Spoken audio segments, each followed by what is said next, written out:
आपके साथ मैं हूं मीनाक्षी गुप्ता। आज सुबह की शुरुआत बड़ी खबरों के साथ।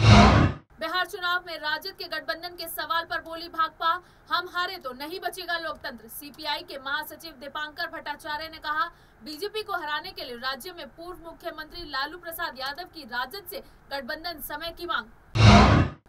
बिहार विधानसभा चुनाव के बीच नल जल योजना से जुड़े ठेकेदारों पर छापा, 2 करोड़ 28 लाख की नकदी बरामद। आयकर विभाग ने पटना, हिलसा, कटिहार और भागलपुर में प्रमुख 4 ठेकेदारों के यहां एक साथ की छापेमारी।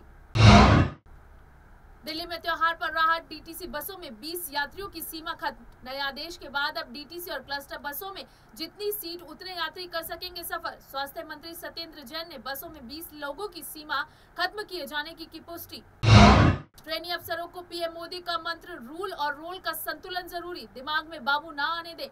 पीएम ने कहा कि आज देश जिस मोड में काम कर रहा है उसमें आप सभी ब्यूरोक्रेट्स की भूमिका मिनिमम गवर्नमेंट मैक्सिमम गवर्नेंस की ही है।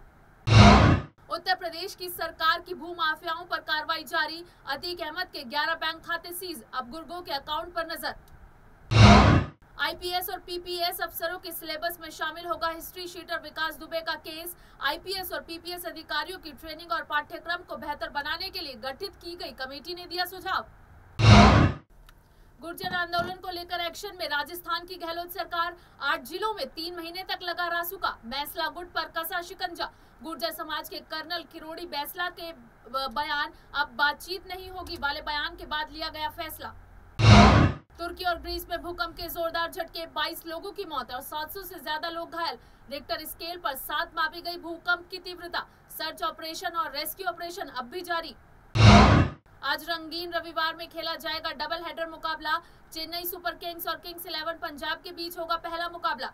दूसरे मुकाबले में कोलकाता नाइट राइडर्स और राजस्थान रॉयल्स होंगे आमने सामने। शाहरुख खान का 55वां बर्थडे होगा खास, वर्चुअल पार्टी के साथ मनेगा जश्न। शाहरुख खान ने कोरोना वायरस की वजह से इस बार अपने फैंस से की गुजारिश, कहा इस बार का प्यार थोड़ी दूर से यार। बिहार विधानसभा चुनाव में महागठबंधन के साथ चुनाव लड़ रहे सीपीआई के महासचिव दीपांकर भट्टाचार्य ने बीजेपी पर बड़ा हमला बोला है। दीपांकर ने सीधे तौर पर कहा है कि अगर बिहार में बीजेपी की सरकार आई तो लोकतंत्र की हत्या हो जाएगी और यहाँ भी उत्तर प्रदेश जैसे हालात पैदा हो जाएंगे। महासचिव ने कहा कि बीजेपी को हराने के लिए राज्य में पूर्व मुख्यमंत्री लालू प्रसाद यादव की राजद से गठबंधन समय की मांग है। बिहार विधानसभा चुनाव 2020 के शोर के बीच आयकर विभाग ने बिहार के पटना के प्रमुख 4 ठेकेदारों की फर्मों पर एक साथ रेड डाली। आयकर विभाग की छापेमारी में इनके ठिकानों से 75 करोड़ की अघोषित आय का खुलासा हुआ है। तो वहीं नल जल योजना से संबंधित एक ठेकेदार के यहां से 2 करोड़ 28 लाख का कैश बरामद किया गया है। आयकर विभाग ने शुक्रवार को पटना, हिलसा, कटिहार और भागलपुर में प्रमुख 4 ठेकेदारों के यहां एक साथ छापेमारी की। चारों ठेकेदारों के यहां की गई छापेमारी में 75 करोड़ की अघोषित आय का खुलासा हुआ। इनमें से 2 ठेकेदार ऐसे हैं जो नल जल योजना से संबंधित हैं। राजधानी दिल्ली में बढ़ते कोरोना मरीजों के बीच दिल्ली सरकार ने त्योहारों को देखते हुए लोगों को राहत दी है। सरकार ने डीटीसी बसों में 20 यात्रियों की सीमा को खत्म कर दिया है। साथ ही हर सीट पर यात्रियों को सफर करने की अनुमति भी दे दी है। हालांकि बसों में सफर करने के दौरान मास्क पहनना अनिवार्य होगा।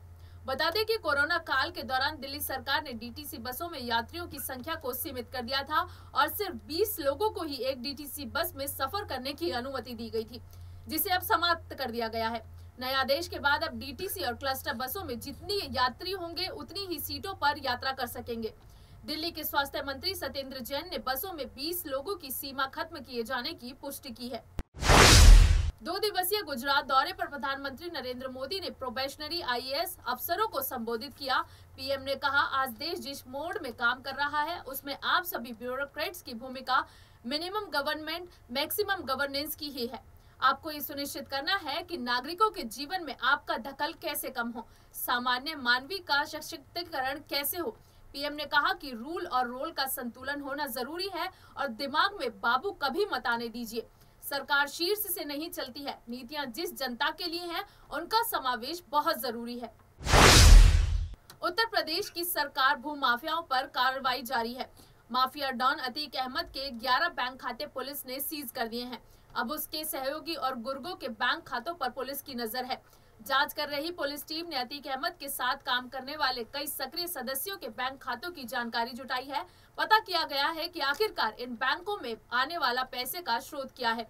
जानकारी के मुताबिक अतीक अहमद के इन जानकारों के बैंक खातों के खिलाफ भी कार्रवाई की जाएगी। अब तक अतीक अहमद के खुद के 11 बैंक खाते प्रयागराज के जिलाधिकारी की अनुमति के बाद पुलिस ने सीज किए हैं। उत्तर प्रदेश के कानपुर जिले में चर्चित हिस्ट्री शीटर विकास दुबे केस को अब पुलिस एकेडमी में आईपीएस और पीपीएस अधिकारियों को पढ़ाया जाएगा। इसके साथ ही ज्योति हत्याकांड को भी किताबों की सिलेबस में शामिल किया जाएगा। दरअसल आईपीएस और पीपीएस अधिकारियों की ट्रेनिंग और पाठ्यक्रम को बेहतर बनाने के लिए एक कमेटी गठित की गई थी, जिसने ये सुझाव सरकार को दिया है। इस सुझाव को शासन के पास मंजूरी के लिए भेजा गया है, जिसके बाद इसे नवंबर के अंत तक पाठ्यक्रम में शामिल किया जाएगा। 1 नवंबर से प्रस्तावित गुर्जर आंदोलन के मद्देनजर अशोक गहलोत सरकार ने राज्य के 8 जिलों में रासुका लगा दिया है। गृह विभाग ने इस बाबत शनिवार को अधिसूचना जारी कर दी। अधिसूचना की तिथि से आगामी 3 महीने तक आदेश प्रभावी रहेगा। गृह विभाग के आदेश के बाद कोटा, बूंदी, झालावाड़, करौली, धौलपुर, भरतपुर, टोंक समेत अन्य गुर्जर बाहुल्य जिलों के कलेक्टर्स को अतिरिक्त शक्तियां मिल गई हैं। राज्य सरकार बैंसला गुट को वार्ता के लिए लगातार बुला रही है, लेकिन बैंसला गुट वार्ता नहीं कर रहा है। अब ऐसे में माना जा रहा है कि 1 नवंबर को अगर आंदोलन होता है तो सरकार बैंसला गुट के नेताओं को गिरफ्तार कर सकती है। तुर्की और ग्रीस में भूकंप आने से 26 लोगों की जान चली गई और 700 से ज्यादा लोग घायल हो गए हैं। रिक्टर स्केल पर इस भूकंप की तीव्रता 7 मापी गई है। सर्च ऑपरेशन और रेस्क्यू ऑपरेशन अब भी जारी है। तुर्की के इज़मिर में बड़े भूकंप के बाद 196 आफ्टर शॉक्स और रविवार की रात में 23 बार 4 की तीव्रता वाले भूकंप के झटके महसूस किए गए। तुर्की के राष्ट्रपति रेसेप तैयब एर्दोगन ने अपने बयान में कहा कि 17 इमारत खंडरों में बदल गए हैं।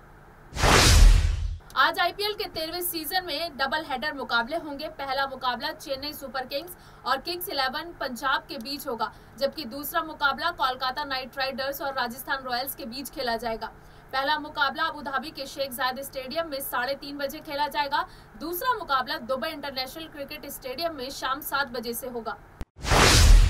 बॉलीवुड के किंग यानी शाहरुख खान 2 नवंबर को अपना 55वां जन्मदिन मनाएंगे। फैंस के लिए खबर है कि किंग खान इस साल अपना जन्मदिन फैंस के साथ ऑनलाइन मनाने वाले हैं। शाहरुख खान ने कोरोना वायरस की वजह से इस बार अपने फैंस से गुजारिश करते हुए कहा है कि इस बार का प्यार थोड़ी दूर से यार। देश और दुनिया से जुड़ी ताजा तमाम अपडेट्स के लिए जुड़े रहिए SPN9 न्यूज के साथ। और अगर आपको हमारा ये वीडियो पसंद आया हो तो इसे लाइक, शेयर एंड कमेंट जरूर करें। और अगर आपने हमारे चैनल SPN9 न्यूज को अभी तक सब्सक्राइब नहीं किया है तो अभी सब्सक्राइब कर लीजिए।